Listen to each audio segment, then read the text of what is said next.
So fun fact, I actually watched Ne Zha 2 back in February when the original Chinese version released in theaters. I was a little busy at that time, unfortunately, so I couldn't review it back then, and I've been waiting for an opportunity since then to finally talk about it with you guys. And I figured, now with the re-release happening this coming Friday with the English dub, I figured I'll talk about it, so let's do this thing.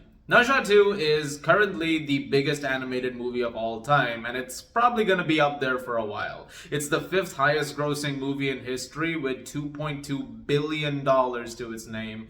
And there's a very likely chance it might go a little higher because it's very close to Titanic at the moment, and if the re-release goes really well, which it probably might, then it's probably going to become the 4th highest grossing movie of all time. That'll put it behind only the first Avatar movie, Avengers Endgame, and Avatar The Way of Water. So it's very close to reaching that point, which is insane to think about, and there's a likely chance that many of you might not even have heard of the movie until very recently. Ne Zha 2 is the sequel to the first Ne Zha movie that came out in 2019, and it starts where that one ended, with the bodies of Ne Zha and his friend Ao Bing being destroyed, and Ao Guang, who is Ao Bing's father, believes that his son is dead, and so decides to basically raise war on Earth, and so he sends Master Shen to do so, but as it turns out, Ao Bing is still there, it's just that he's inside Ne Zha's body. And so in order to restore his friend's health as well, and to,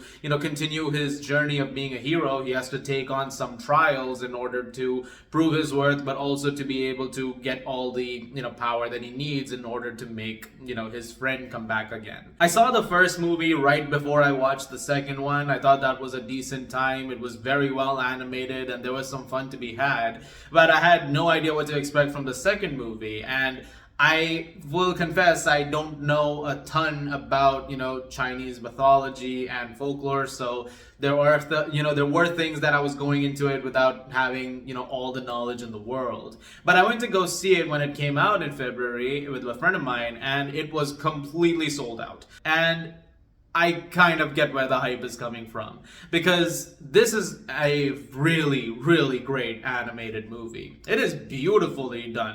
The visuals that you get over here, especially when it comes to all the action sequences, which pretty much it hits the ground running when it comes to that aspect, are absolutely phenomenal. There's some really kinetic sequences over here and some outstanding visuals. Really a major round of applause to all the animators involved in some of these things coming to life, and just seeing some of those massive visuals with this blaring sound design over them. It really created for some very intense moments, and having the characters take on one another with all kinds of powers and abilities eventually clashing against each other was really, really cool too. I mean, that is a major selling point of the movie, which is just how wonderfully crafted it all is. And really, it is a major testament to how much animation has come along, even in the time from the first Ne Zha movie to this one, because I do think this is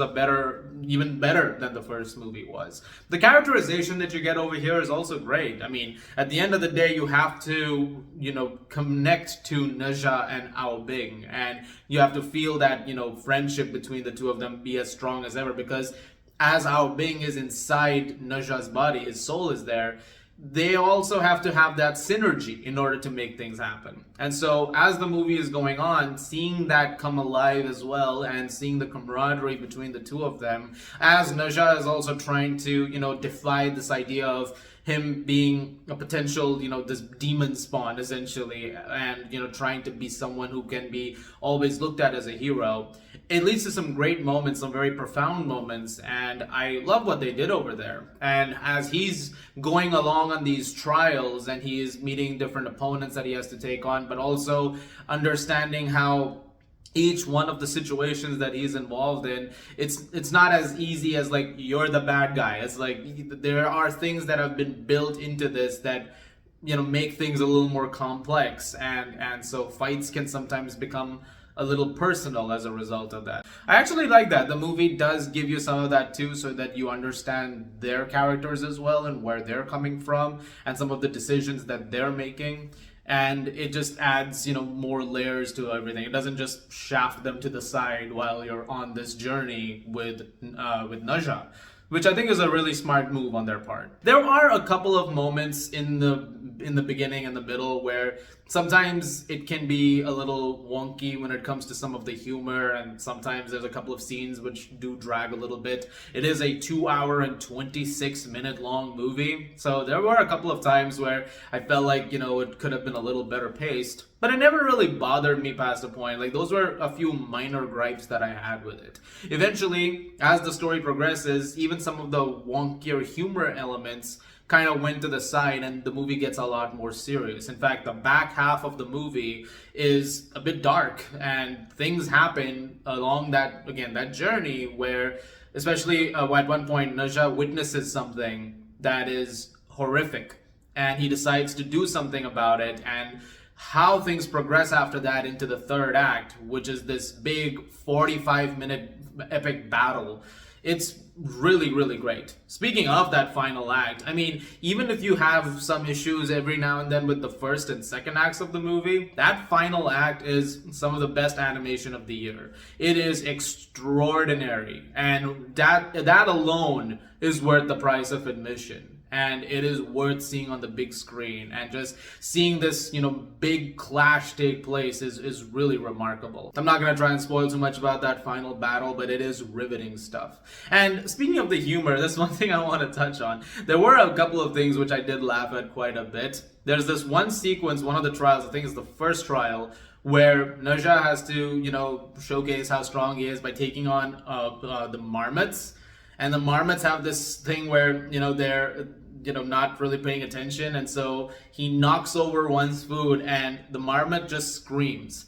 I'm not going to try and do the scream, mostly because you just need to see the movie for yourself. But it's very funny. Like, those are the kind of moments sprinkled in which I think really, really end up working. Now, it does end with more to come, so I'm curious to see what that third movie is going to be like. But make no mistake, the hype is pretty warranted for Ne Zha 2. It's about as good as you've heard it is, and I thought it was great. I quite loved it, actually. Besides a couple of minor things here and there, it is really, really good, and it's one of the, the best, animated movies of the year. And if you're somebody who hadn't heard of Ne Zha 2 until this exact moment, or until close to when the re-release is about to happen, well, now you have. So go check it out when it does release this coming Friday. The English dub has Michelle Yeoh in it as well, so that's cool. And it's being distributed by A24, so that's awesome. But yeah, it's really, really fun stuff, and highly recommend checking it out. I think it's great, and I'm gonna give Ne Zha 2 a 9 out of 10. I am not kidding. It's a really good movie. Guys, it's really, really fun. And yeah, gets a very high recommendation from me. Guys, thank you very much as always for watching. Look forward to more videos very, very soon. As always, if you like this, please do subscribe, and I'll see you guys at the movies.